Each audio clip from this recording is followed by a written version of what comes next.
Welcome to Growing Up Beverly Hills. I'm Stacy. And I'm David. Stacy and I grew up together in Beverly Hills during the 70s and 80s. Forget what you've seen on TV and in the movies.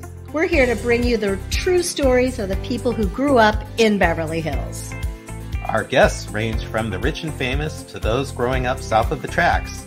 But they all have had their ups and downs, and they all have a story to tell. Please join in on the conversation by following us on Facebook and Instagram, where we also do pop-up chats. Give us a 5-star rating and subscribe. We need your help and support to keep on growing up Beverly Hills. Hello, Stacy. Hey, David. In this episode, we have an artist. Something new for us. We don't just have any artist. We have pop surreal artist Daniel Maltzman. Well, you can call him Danny or Maltzy. You'll hear about how he started in the LA club scene and kept working at his passion for art. Danny's art has a big, bold pop style. He's inspired by the works of Richter and Warhol. He incorporates the influence of advertising on the world and dives into his passion for sports and other pieces. He has a variety of collections that are quite inspiring. Yeah, he's collected by notables such as Justin Bieber, Paris Hilton, and Steve Tisch. He's also represented by galleries across the country, but also sells directly. He's incredibly charitable with his time, creating and donating art to many great causes. I love that. That's very cool. So you're in the know, he brings up Monty's, which was a very cool steakhouse in nearby Westwood on the top of an office building with great views. It was owned by a BH family, and I remember it even burned down once.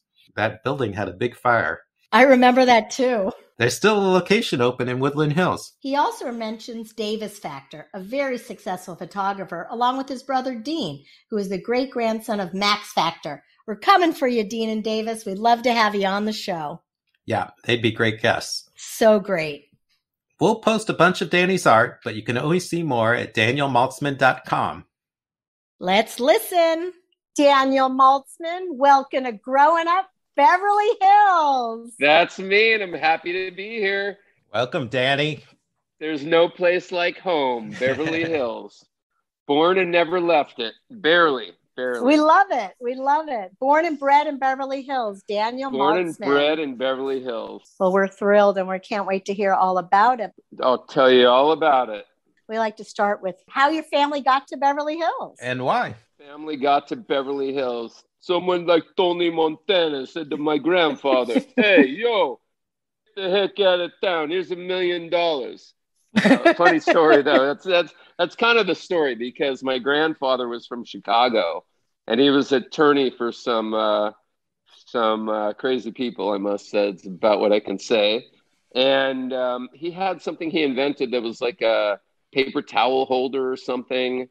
And some business people basically made him give it to him, and he had to leave town, and he decided that he'd go to Beverly Hills. So from Chicago to the cold to the beautiful, perfect, amazing paradise of Beverly Hills is where he went. What era was that? Was that like the 20s? So my mom was born, my dad was born in 38, my mom 41. So she was 8 years old. 51, so 1949. Wow. 1949. So my mom grew up in Beverly Hills, went to Beverly High. Oh, great. My father the same. They met in high school. Oh, wow. My mom was engaged to somebody else. My dad snuck her away, and they got together. Thank God I'm here. We're happy to have you here. Well, thank you. Thank you. Was that Grandpa Joe who first moved to Beverly Hills? That was Papa Joe. Papa Joe, he was a character too. He did so much for charity. And that's one of the things that's really interesting, what we'll talk about a lot today, is a lot of things that I do are for charity. And I get myself involved with a lot of influential people, and nothing political, but yes with entertainment, and yes with sports. And anything that I can do to help a good cause, I'm always there for. But I don't want people to be calling me left and right. So I pick and choose a couple of them now, and I've been pretty busy. So cool. That's always helping, though. Always helping. Very wonderful. What was Papa Joe's career like? He was a developer? So Papa Joe was an attorney. He was an attorney. And Yeah. then he basically got into stocks and real estate. And because of Hillcrest, he was involved with a lot of really great people, very smart people. And they had this connection where they also wanted to always help out and do what they could for charity. And they had a group of probably 10, 15 people. They brought the Israel tennis centers to America, and that was his dream. He's the one that is the founder and the father of tennis to Israel. Oh, wow. Yeah, he was a really interesting guy. A little tough on my dad, and he was good to us. And we grew up with tennis rackets in our hand, and everything was tennis to him. Yeah. Yeah, I remember you guys playing tennis. Yeah, we were all, I remember you were like a tennis and golf person. Yeah, now I'm all golf and art. That's it. Golf and art. That's great. Yeah. And friendships. I've limited my friendships to a couple of really, really good people. And the best thing about my art is I'm so close with a lot of my collectors. And I've just established these relationships that have just changed my life. They're amazing. There's people like Ginger Glass, that's a real estate broker in Beverly Hills, and one of the most incredible people. Anytime that she has a listing, I always help her out, and I usually put paintings in those homes, and cool. It works really well for both of us because it gets her real nice art, and she doesn't have to pay for it. Yep. And I get in front of some very, very influential people that I usually can't get in front of myself. So now I'm starting to get in front of more people, and my business is starting to, it's really taken off right now. That's wonderful. I happen to be a huge fan of your art.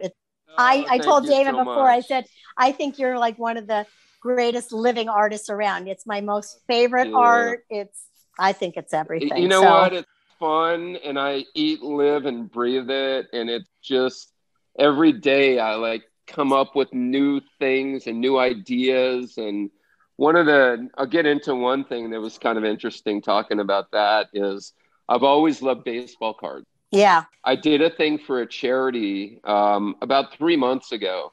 There's an incredible guy. His name is Darren Kwan. And Darren is my neighbor, which I didn't know.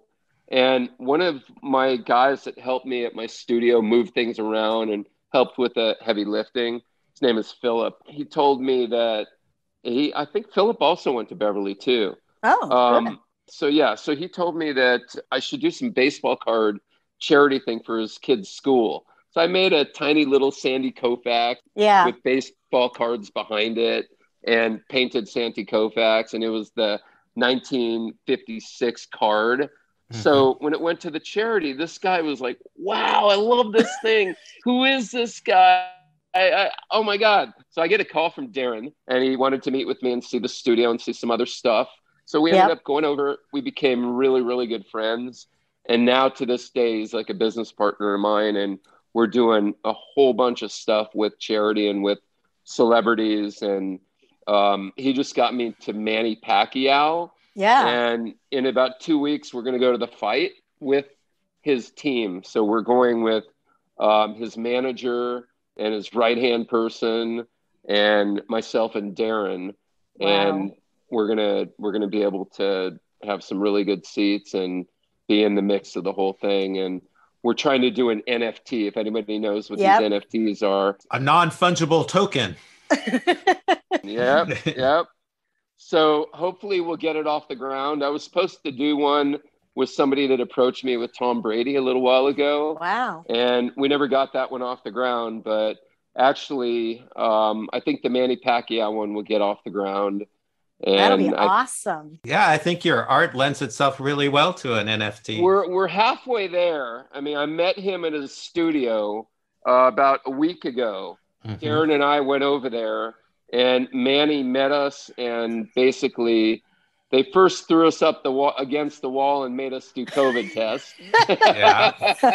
Good. Safety first. Well, you don't want to mess with Manny. No, listen to this though. A friend of mine told me that he was positive, and it was the day before, and I was like, "Oh my God, I was in his car yesterday," Oh my and God. I'm like, "Holy shit!" So when they gave us the test, I knew I was fine. I didn't have any symptoms, anything, but who knows? Yeah. So they're giving me the Yeah. test, and I'm panicking, going, "Oh my God, what if I'll be Manny Pacquiao's punching bag?" Exactly. I love that. So we ended up meeting him, came out. He couldn't be any nicer. He signed, I brought 3 large paintings. They were all paintings of him from his fights, and they were all 6 feet by 5 feet. Wow. And we got them all signed. So now I'm in a position to do an NFT and partner up with him and do something really interesting. Wow, that'd be really cool. That's huge. And that is so amazing and progressive and awesome. Oh, yeah. Yeah. That's it's not great, as big as Daniel. what I'm doing, though, with Stephen Curry, because everybody knows that yesterday Stephen Curry just signed his big deal with the 4-year extension for a large number. So he signed that deal yesterday, but he also signed my charity painting, which is going to the Tower Cancer Research of Cedars-Sinai. Wow. And there's a big golf tournament on the 21st at Riviera Country Club.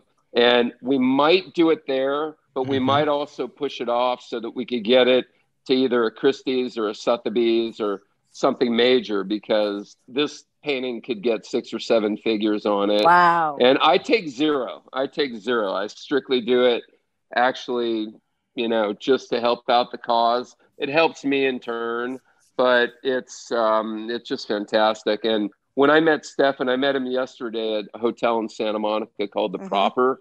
And literally it took me about 3 months to get to the right people to make the meeting with him and to finalize it. So we finalized it yesterday. We got the signature. Wow. And we're basically, wheels are in action right now. But he was the nicest guy of any of the sports people I've ever met. I give Steph Curry absolutely number one of anybody. Oh, great to hear. Shout out to Steph Curry. Yeah, he came in with no manager, no security, nothing. Wow. And luckily we were in a private room, so we had like a little ballroom back there. I had my photographer, and I also had one of my handlers. Yesterday was just a very, very cool, exciting day. Amazing. I love the camera. I love the podcast. I love bringing my story to the world. One of my biggest stories I have is a bunch of paintings I have called, it's called Art Makes the World Go Round. Yeah. And it signifies all my relationships with people that I've met through the art world. And it just brings everybody together from every country and anywhere. It's just fantastic. So is that like kind of a movement you're doing, or a project, or a series of paintings? It's actually paintings that I do. They're kind of graffiti paintings, and they have the words written on them. Art makes the world go round. I love Art Makes the World Go Round more than anything.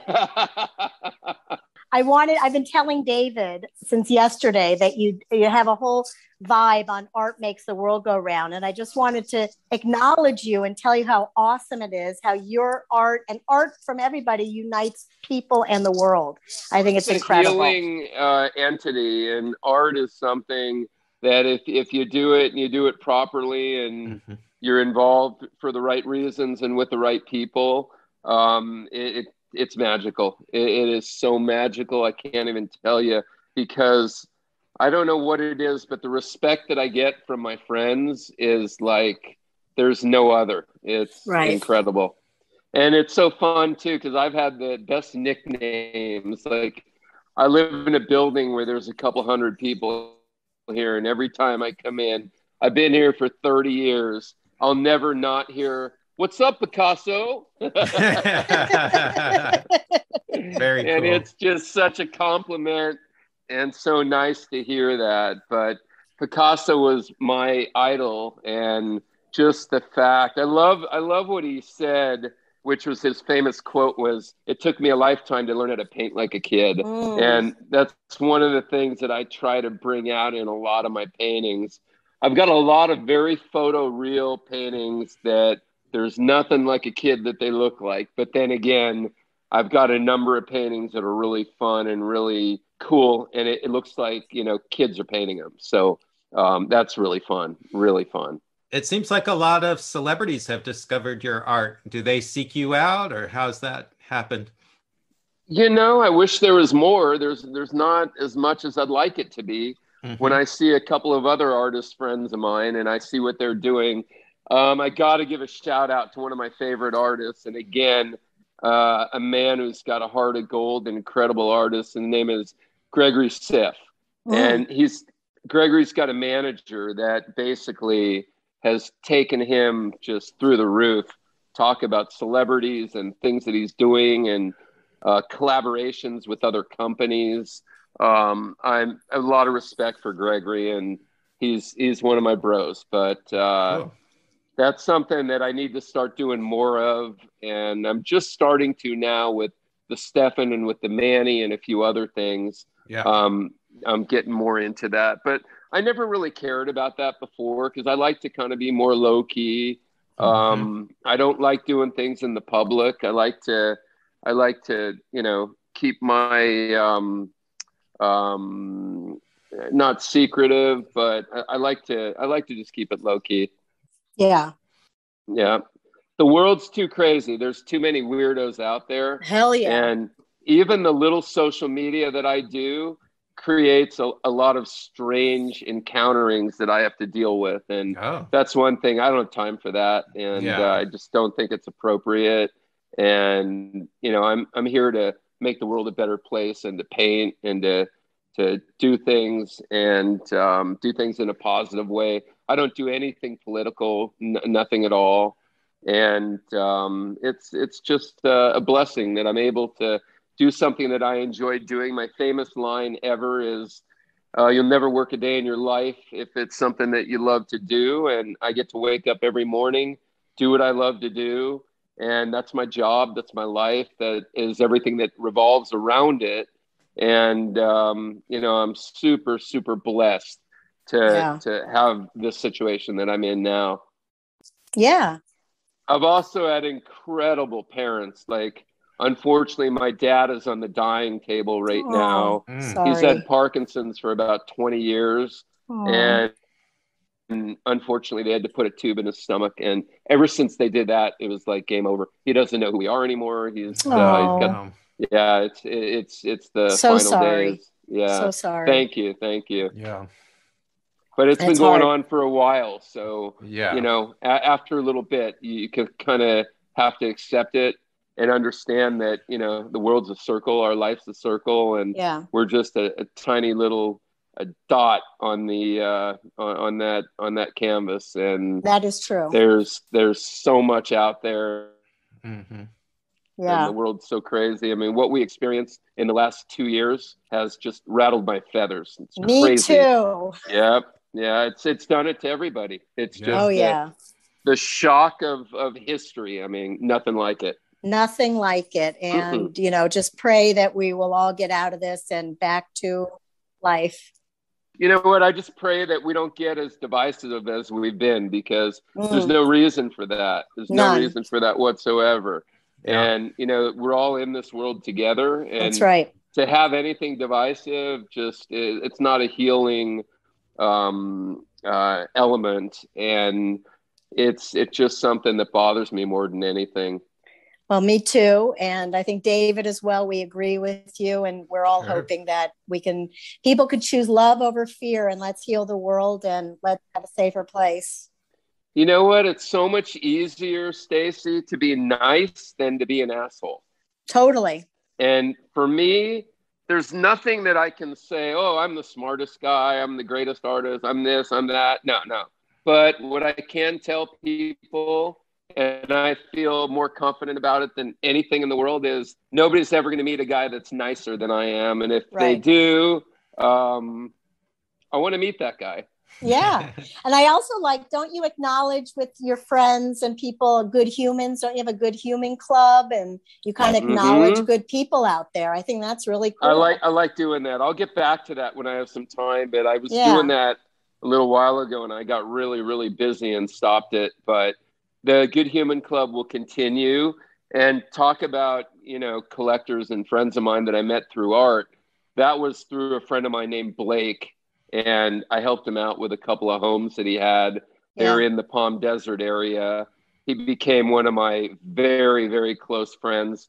Probably talk to him almost every day. If not, we text or email. And he's turned me into so many fantastic other clients. Wonderful. See, the good humans, they pay back. And I said, you know what? I'm going to play off your little Good Human Club thing with some art. No, I'm going to do it with art, because he just used it as a term. And I turned it into, let's give these guys like a little mini gift. We'll put something together. And I started making a couple of those cards. And then all of a sudden I posted it, and everybody was like, oh my God, I want one of those. I want one of those. It's so what really I'm doing cool. now is I got a screenshot of you, Stacy. I'm going to get one of Dave afterwards, but I'm doing little hand drawings on my phone where it's an app, but the app doesn't do anything for you other than give you something to write with. Yeah. So I do these quick little sketches, and how you look right now, it's under a 5-minute sketch. Wow. So you have to keep that in mind. Okay. And they're really funny. And I put things into it that have something that applies to the person that I'm painting. So Wonderful. I'm doing that on my phone with my finger. And when it's over with, I text it to them. I've done 12 of them. It all started with Davis Factor, because I was talking to Davis, and I was making a painting of his girlfriend, Baby Thunder X, and might be fiance now. I don't know. But anyhow, so literally I was talking to him, and about 3 minutes later, I sent him the picture of what because we were talking FaceTime, and I shot him that, and he was like blown away. So I did it with somebody else, and they were like, oh my God, that's incredible. How'd you do that? Yeah. And then I did it with someone else, and now I've got like 12 of them. And I'm starting to do it when I have a little bit of free time and I'm sitting around. Those would actually make great NFTs. Oh, that's what they would. That's a perfect format. Yeah. So the funny thing is, I told Steph yesterday that I would send him one. So I'm going to do one of him today and send it to him later on. I love that. Isn't that the best? Yeah. You're like, I'm going to send Steph Curry a little just piece of art today. It's a little badass, Daniel, I must say. You know what? It was never like that. It's just getting like that. I remember I did a bunch of TV shows. So one of them, it was so funny because it was the dating show, like the Millionaire Matchmaker. Yeah. And it was Patty. And she's like, you're such a social climber, like Hollywood guy. I'm like, I don't know any Hollywood people. At the time, I was actually doing 2 charity pieces. One of them was Britney Spears and the other one was Paris Hilton. And they were the hottest thing in the Hollywood world at the time. So when I mentioned those names, she was just like, you're such a Hollywood name dropper. And I'm like, I'm just telling you what's going on. Yeah. I'm not throwing names at you, for any other reason. Except this is what I'm doing. This is what I'm doing. This is the life of Maltzy. Yeah, so Maltzy. Everyone now calls me Maltzy. I love it. It's great. It's great. It's just been so much fun. Every aspect of this is it's a really good time. Was the art something you were interested in high school? You know what? I always drew. I always liked to draw little cartoons and little Twiggies and little Mickey Mouses. And then I started, drawing like skateboard people and tennis, all this stuff that I was interested in. So I hated school. So during school, I would just take a pencil and draw and doodle. And every day I would just doodle away. Yeah. But then I never really got into it until I was been doing it for about 30 years now. Yeah. I ran a really cool club. Anyone that went to Beverly High during the time that I went there was called Bar One. Heck yeah. A couple of my buddies and I, we were the king of Bar One. And we did a Thursday and a Saturday night when no one else was doing any promotion. And we had so much fun. Tell people what a wild night at Bar One was like back in the day. Oh, man. I can't remember. I think I drank too much. Pull it back out. But the good thing is I never really got involved with drugs, and I was lucky enough to escape that because a lot of people really fell into that rabbit hole. Sure. And especially in the 80s. Oh man, I was so lucky. I mean, for me not to have gotten caught up in that was just, I don't know how I didn't, but very, very exciting. And the world was really fun. We had an incredible childhood. And I would say from like 20 to 40 was unbelievable. Just a lot of fun. A lot of fun. Well, let's go backwards a little bit before you were 20. So what elementary school did you go to, Daniel? I was at El Rodeo. All I wanted to do was collect baseball cards and skateboard and play tennis. Right. And chase girls. Did I hear that you lost your baseball card collection at some point? I did. I sold it to a fellow. I won't say who it is. Okay. There's privacy factor there. Sold it to a Beverly Hills high school friend. But you know what's really funny? At the beginning of COVID, I started collecting again, and I really got into it. And to this day, I just love it. I have a few cards. They're just sitting in my bank vault.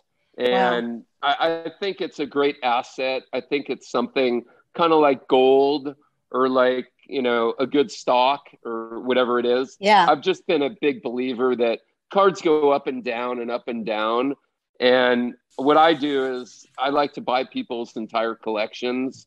Cool. So I did that. That's how I had that collection to sell, because in 1989, I would get in my car and I would drive all over the city and I'd put an ad in the LA Times looking for baseball cards. Really? And I would get people all the time calling me. I'd go to San Diego. I'd go to Palm Springs. I'd go to Lancaster, no matter where it was. I would go and I would come and bring back baseball cards.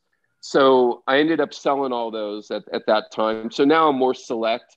And the funny thing is, there was one guy that recently, he was in San Diego and he bought a garbage collection. There's no really good cards or anything, right? But I call it art supplies. So he had 3 million cards. Oh, wow. And I made a deal with him where the price I couldn't turn down. And it's something that now I have an endless supply of garbage cards that I could make race car paintings. I could make Playboy paintings. I could make baseball, basketball, football, hockey, no matter what it is, because I'm not looking at what the value of the cards are, right? But I use them as the background of my painting. Which and I've love. been doing this for a couple of months now. So it's a multimedia where you're actually placing the cards on the canvas as the background? Yeah. They make the painting so different and unique, but yet it personalizes it to me, because anyone that knows that I'm doing this, I came up with the idea. I started this. Right. I did this. I've done it on a pretty large scale. So art's interesting. If you're the one that comes up with the idea and people know it, that's a big thing. Yeah. So I've done that with a lot of different things, but nothing like the genius of Damien Hirst coming up with his dots. I mean, that's probably like one of the best things ever. Yeah. And little things like, what Jim Dine was known for his hearts, which a lot of people don't know that, because there's a lot of other people that do hearts. But if you really look at who really did the hearts, it was Jim Dine. And the other funny thing is, it's not even Damien Hirst that came up with the dots. It's another artist named Thomas. I forget his last name, but I think it was in the 60s. And he did the same exact dots that Hirst was doing, that really launched his career. Oh, wow. And then and I love what you're doing with the baseball cards and all your cards. I think it's incredible. And you kind of also established yourself with these butterflies. I mean, are you known for the butterflies as well? Really starting to take off with. I mean, they're very different than any other artist that does them. Yeah. And I think butterflies are beautiful because they really they promote a positive feeling, and almost anybody that talks about or sees or looks at the butterfly paintings, they just love it. It's just just such a positive thing. It's like really rebirth, cool. And it's just It is. starting over, and it's just beautiful. I love everything you do. So Thank you so just much. amazing. Thank you. So how'd you get your start? How did you make the transition into the art world? Well, because I always kind of doodled and messed around, I never really knew the details of where to get the canvases and how to get into, the galleries and everything else. So there was a girl that my cousin introduced me to when I was like 21 or maybe 22, and went on a date with her, and she was an artist. And all I remember is her name was Robin. I don't remember any more than that. Changed my life, but her like, name is Robin. What do you mean? An artist? We went into my balcony, we got some paints, and I had this little clown, like it was a Pinocchio type of character, and it was sitting in my house. And she's like, here, let's paint this. And I painted it, and then I painted it again and again and again and again and again and again and again. And I just started really getting into trying to paint these things that I would see.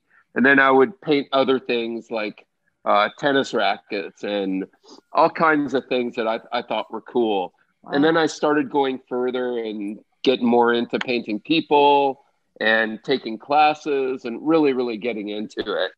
And I just got addicted. Like I couldn't do anything but this, and it never stopped. How do you go from that to then selling your first pieces?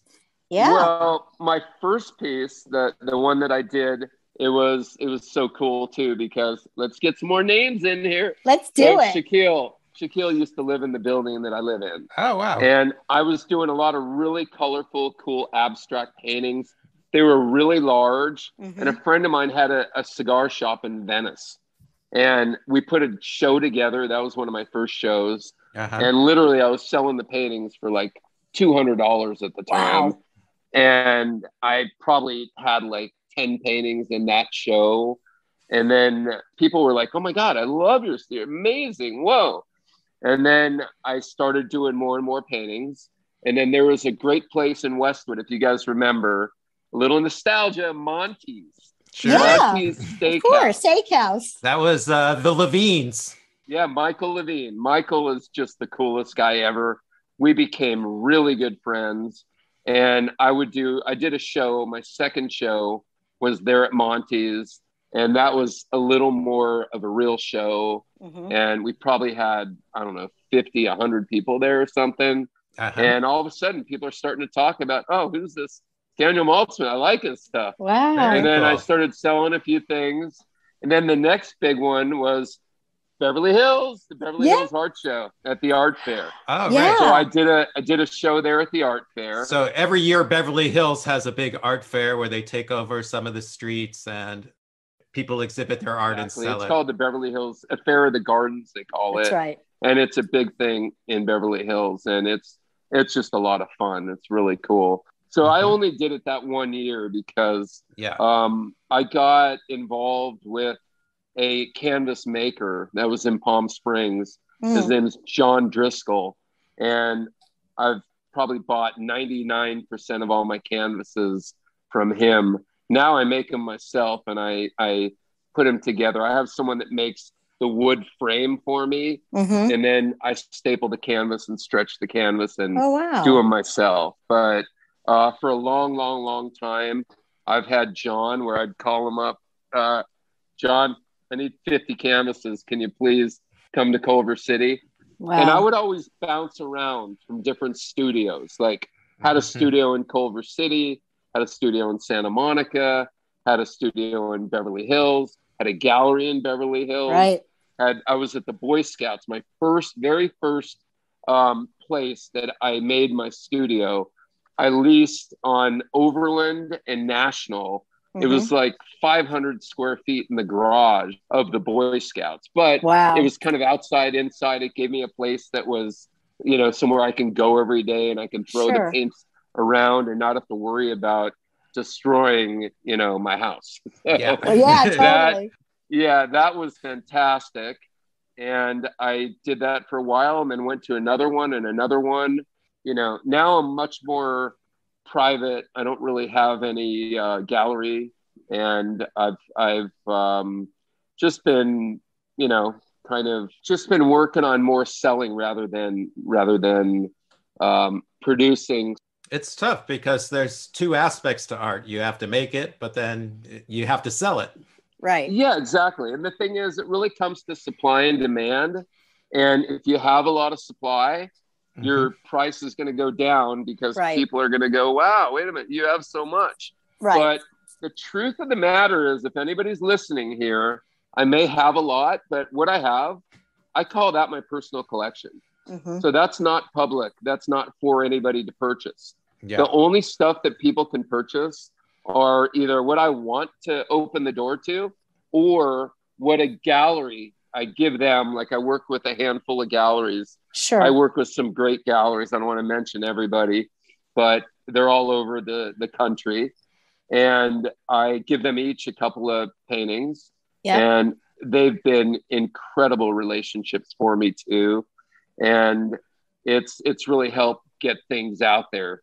And the way the world is now with the computer and everything else, it's difficult for these galleries because artists are able to go direct so much. Right. But let me tell you, if there's anything that any of my galleries even say that this thing came from them, I'm more than happy to pay the gallery. And, I want to, the most important thing is my name and my goodwill. Yeah. And that's an important relationship, an artist and the gallery. It is. Because right now the galleries are getting killed because everybody's going around them. And exactly. I just don't think that that's, the right thing to do. But I'm not going to give somebody my entire inventory because that would be stupid. 100%. It's an unusual career pathway. I don't think we know of too many artists who went to Beverly and are from Beverly Hills. Do you know of others, or was there other people? Yeah, Eddie Massey. Eddie Massey is one of my very, very, very close friends. Maybe he is as nice as I am. He's one of the nicest guys. Eddie Massey, oh, do I love him, man. He's just such a great guy. And it's funny, him and I are working on something with my art and his brains. And we've been working on this for about 15 years. Wow. And we're close to getting it to happen. And it has a little bit of something. I don't even know what it is. He won't tell me what it is. I've been waiting 15 years to try to hear what this is. We're ready to hear. I know it has something to do with my art and my inventory because he's seen what I had. Yeah. And he just, like, a light bulb went off in his head. And he's like, Daniel, this is going to take a while. But when we do this, it's going to be the coolest thing ever. Well, we're excited. Relax. And yeah, I'm excited too. And keep us posted. For sure. Definitely. Does, like, your background from Beverly Hills and those connections, did they make a difference in it all? Beverly Hills is a tough place, I'll tell you. Is it? Not a lot of my connections are really, I don't think there's so much heart that you see in other places, like people from the South and other people that I've met through business. I do have a couple of friends. I mean, I've kept in touch with a lot of them. But, when you grow up in Beverly Hills and you're in that little circle, there's a little bit of a nose that sticks up. And it's unfortunate, but I see it a lot. I definitely do. Sorry, guys. With age and everything, everybody kind of loses some of that pretense. For sure. The craziest thing ever, I reached out to one of my best friends ever from childhood, and he'd make an effort to meet up with me. It was shocking. Wow. Yeah. Wow. I mean, it was crazy because anybody that I had been friends with in the past, especially as good of friends as I was with this person, to not be able to have that friendship and establishment and be able to, continue it in your later years. It's sad. It's too bad. So much. But so I look sad. at it 100% as his loss because I don't need anything from anybody. And that's one great thing about my life. I'm content. If I had nothing, I'd be fine. And there's nothing I need from anybody. Just very, very blessed to be able to just, be happy by myself. That also allows you to enjoy everybody else. That's true. That's true too. definitely. And it gives you the freedom to be who you are and create your work and continue to really be an entrepreneur and really share your love around the world. I think it's just incredible. Thank you so much. Thank you. Make a living and create a whole life just doing what you want to do. I mean, not many people can say that. Yeah. And going beyond making a living. It's incredible. Like one guy, I don't know if you guys know, but I had the gallery in Beverly Hills. It's on Beverly Drive. I did. Yeah, we did. So for about 4 years, I ran that gallery and I only sold my work. Oh. And I worked that was the hardest I've ever worked because I always had the gallery open. Anybody was able to come in. I met a million people there and some of my best friends in the world, like my friend with a water company. Yeah. I made a painting of his wife. And instead of him paying for it and writing me a check, I took the chance and basically invested in his company. And he ended up selling the company. And I did really well after that. For that one painting, it was great. That's a Maltzman. A Maltzman. I like that. That's gonna have to be a painting. But the interesting thing about that painting is I never met Kobe, but Kobe was one of his partners, and he brought Kobe into his business and made him a fortune. And they were very, very, very close. So before Kobe passed, my friend Lance is his name. He asked me to make a painting of Kobe. So I made 2 of them. And unfortunately, we never were able to get it to Kobe. Oh. But just the other day, I invested back into some of his new companies. Yeah. And in part of it, his partner's probably one of the biggest guys in the business.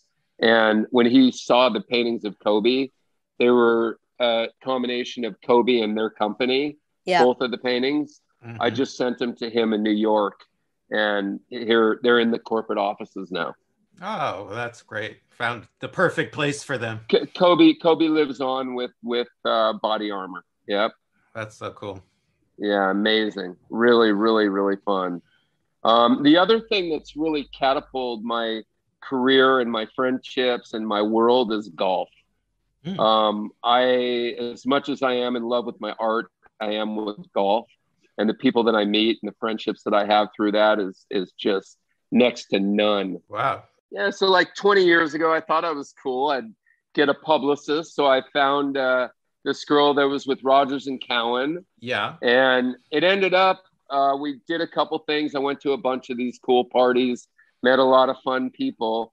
But it ended up that I started doing a lot of reality TV after that. I saw you on all of them. Oh yeah, you appeared on like Real Housewives and some... Yeah, I did that. I did that one. I did the Housewives of Orange County. Uh-huh. I did a few other little ones here and there, but so you just showed up as yourself, and people were interested in your art, or what was your? You know what? I love the camera. I like talking to the camera. I like talking to people. I like meeting, new friends. But I've met a lot of great people through that too, and that was just a lot of fun. A lot of fun. Cool. So Daniel, what I really love is how you keep going with your loves. And I love what you do with your sports and your golf paintings and incorporating sport. I don't know. I just think your art's so great. Thank you. Thank you. Do you set goals for yourself? Like, here's where I want to be in my career. And I wish I could, but that's not like how life works with art. It's such a crazy animal that you never know what's going to happen.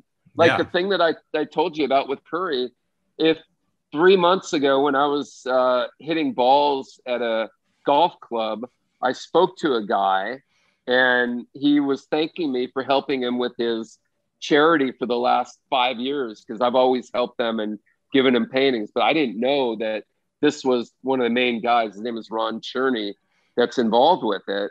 And Ron basically... I said, who can you get to that maybe we can get something signed? And he's like, I think I can get to Steph Curry. So I was like, wow, that would be great. Let's do it. Perfect. So I ended up making the painting. Mm-hmm. And finally, when I got the painting made, sorry, Ron, he couldn't get me to Steph. So I used another friend of mine, and that person, they're one of the owners of the team, the most incredible people ever. And they ended up doing me a big favor, especially because it was for charity. And they got me to him. And that was the dream day yesterday that occurred because of all of that happening. But it's like with art, you don't really have goals. Like you could pick up the phone one day and someone can call and say, oh, hey, this is JoJo. And I need to meet up with you. I love your art. I'm building a big house. I need stuff. I love art. I'm a collector. Boom. And all of a sudden, because they got to be ready, willing, and able. They have to have a place for it. They have to believe in you. They have to feel that, you know, what they're going to buy is going to be worth more later. Mm-hmm. And, you know, I think I owe it to my people that do purchase my art, that my art just continues to go up and up and up and up. But I'm pretty happy at the levels that they're at now. I don't really have to play that Gagosian game. Yeah. You know, it's too tough, and there's too many hoops that you got to jump in order to be in that world. So I'm pretty happy with the world that I'm in, and the respect that I get and the people that I meet and everything that goes with my career. So yeah, I feel like I'm really, really lucky and very, very happy in the place that I'm at right now. Amazing. But yeah, I feel like there's a way to go that is endless. It's almost like painters, their careers are infinity. You'll never learn enough about painting to where you know everything, and you'll never be in a place where you think like I bet you that Jeffrey Koons and Damien Hirst and Alex Israel and all these other people, they probably don't think that they're at the level that they want to be, because it's infinity. It's endless. It's crazy.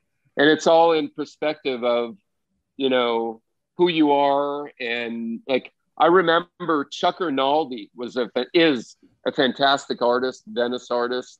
Yeah. And when I first started, I was friendly with him, and I was like, God, man, damn, you're like in another world when we're talking about where these artists are. And he kind of looked at me and was like, I'm not nearly where I want to be. And now I really understand that. I really get that. I think that everybody's got their expectations, and in terms of goals, yeah, I'd like to be as high as I could be on the art spectrum, but I don't have any expectations. I just look at it as whatever happens. Yeah. And just very fortunate that it's gotten to the point that it's at right now. Yeah. Well, such a great place to be in. Amazing. Well, thank you guys. Proud. Thank you. Well, Daniel, this was incredible chatting with you. I'm so glad we got to catch up and see what you've been doing. And thank you so much. Quite the incredible artist, and I love everything that you're doing. And you continue doing your art, because that art makes the world go round. Art makes the world go round. That's right. Thank you so much for coming on. And you're welcome, guys. It was a pleasure having you on Growing Up Beverly Hills. Let me know when you get that together. I can't wait to hear it and see it. Okay, thank you. Okay, thanks, guys. Have a great day. All right, Daniel. Thank you so much for listening. We really appreciate your support. Please join the conversation by following us on Facebook and Instagram. If you or somebody you know would make a good guest, let us know. We're looking to tell every type of story. If you haven't done it already, be sure to give us 5 stars and write us a review. So suicide has personally affected my life, and we like to mention at the end of our show that there is help for everybody out there. You know, I think everybody's going through a tough time now, and we don't want anybody to take their lives. Especially during this COVID situation, we've all been experiencing depression and hard times. Things can always get better. Everything bad now can get better. Everything can get better, and there is a lot of help out there. So please reach out to the National Suicide Prevention Hotline at 1-800-273-8255. There is always help. It doesn't hurt to call, so do that. You don't have to do this alone. There's always help